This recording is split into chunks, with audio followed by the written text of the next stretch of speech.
ഇന്ത്യയുടെ മെയിൻലാൻഡിൽ നിന്നും 1000-ലധികം കിലോമീറ്ററുകൾ അകലെ ബംഗാൾ ഉൾക്കടലിൽ സ്ഥിതി ചെയ്യുന്ന ഇന്ത്യയുടെ തന്നെ ഭാഗമായ അത്ഭുത ദ്വീപുകളാണ് ആൻഡമാൻ ആൻഡ് നിക്കോബാർ ദ്വീപുകൾ.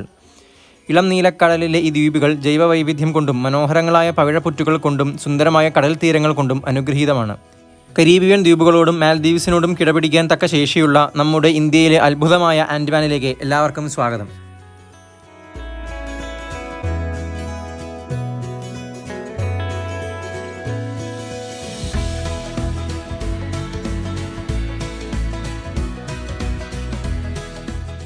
നിക്കോബാറിലെ പല ദ്വീപുകളിലേക്കും പ്രത്യേക അനുമതി വേണമെങ്കിലും ഞാനിപ്പോൾ പോകുന്ന ആൻഡമാനിലെ പ്രശസ്തമായ സ്വരാജ് ഷഹീദ് ദ്വീപുകൾ സന്ദർശിക്കാൻ യാതൊരുവിധ അനുമതിയും ആവശ്യമില്ല. ഇന്ത്യയിലെ ചെന്നൈ, കൊൽക്കത്ത, വിശാഖപട്ടണം എന്നിവിടങ്ങളിൽ നിന്ന് ആൻഡമാനിലെ പോർട്ട് ബ്ലെയറിലേക്ക് ധാരാളം വിമാന സർവീസ് ഉണ്ട്. ഏകദേശം 2 മണിക്കൂറാണ് യാത്ര.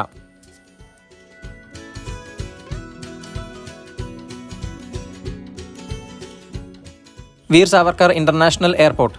ഈ അടുത്ത് അന്താരാഷ്ട്ര നിലവാരത്തിൽ ഈ എയർപോർട്ട് വികസിപ്പിച്ചിരിക്കുന്നു. സർക്കാർ വിനോദസഞ്ചാര മേഖലയിൽ ആൻഡമാൻ ദ്വീപുകളുടെ അനന്ത സാധ്യതകൾ മനസ്സിലാക്കിയിരിക്കണം. സർക്കാർ നിരീക്ഷണത്തിൽ പ്രവർത്തിക്കുന്ന ഒരു ടാക്സി കൗണ്ടർ എയർപോർട്ടിനുള്ളിൽ തന്നെയുണ്ട്. ഞാൻ 250 രൂപയ്ക്ക് ഫീനിക്സ് ബേ ജെട്ടിയിലേക്ക് ഒരു ടാക്സി ബുക്ക് ചെയ്തു.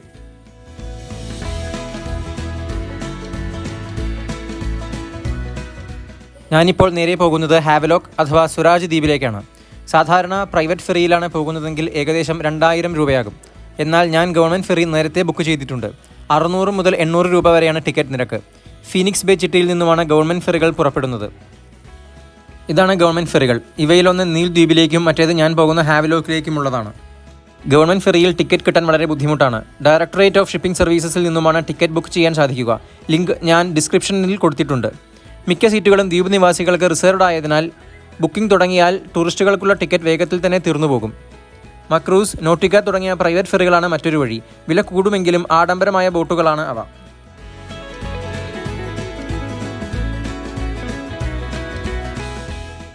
വിലക്കുറവ് കൂടാതെ ഗവൺമെൻറ് ഫെറിയുടെ മറ്റൊരു ഗുണം ഇതേപോലെ പുറത്തുനിന്ന് യാത്ര ചെയ്യാം എന്നുള്ളതാണ്.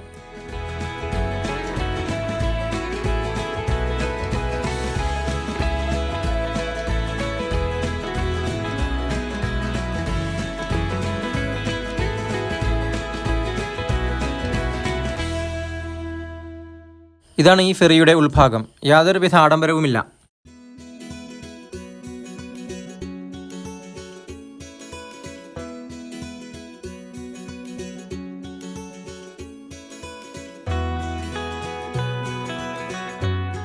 ഈ പച്ചനിറത്തിൽ കാണുന്നത് പ്രൈവറ്റ് ഫെറിയാണ്.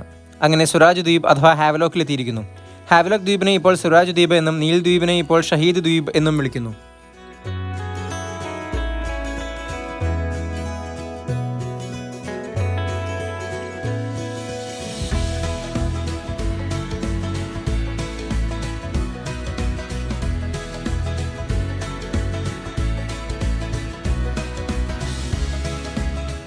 അങ്ങനെ ദീർഘമായ യാത്രയ്ക്ക് ശേഷം വിജയനഗർ ബീച്ചിൻ്റെ സൗന്ദര്യം ആസ്വദിക്കുവാനെത്തി.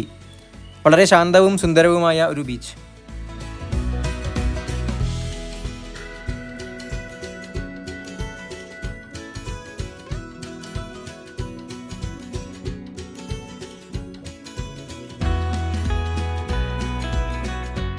പിറ്റേ ദിവസം രാവിലെ സൂര്യോദയത്തിന് പേരുകേട്ട കാലാപത്ഥർ ബീച്ചിലേക്ക് എത്തിയിരിക്കുന്നു. ഇന്ത്യൻ സ്റ്റാൻഡേർഡ് ടൈമാണ് ഇവിടെയെങ്കിലും സൂര്യൻ 1.5 മണിക്കൂർ മുൻപേ ഉദിക്കും. അതിനാൽ സൂര്യോദയം കാണാൻ വളരെ നേരത്തെ എഴുന്നേൽക്കാൻ ശ്രദ്ധിക്കണം. വളരെ വൃത്തിയും തിളക്കവുമുള്ള വെള്ളമണൽ ബീച്ച് കാലാപത്ഥർ.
വൃത്തിയുള്ള വാഷ്റൂം സൗകര്യങ്ങളും ഇരിപ്പിടങ്ങളും ഇവിടെയുണ്ട്. രാവിലെ നേരത്തെ ആയതിനാലാവണം സഞ്ചാരികളുടെ തിരക്ക് അനുഭവപ്പെടാത്തത്.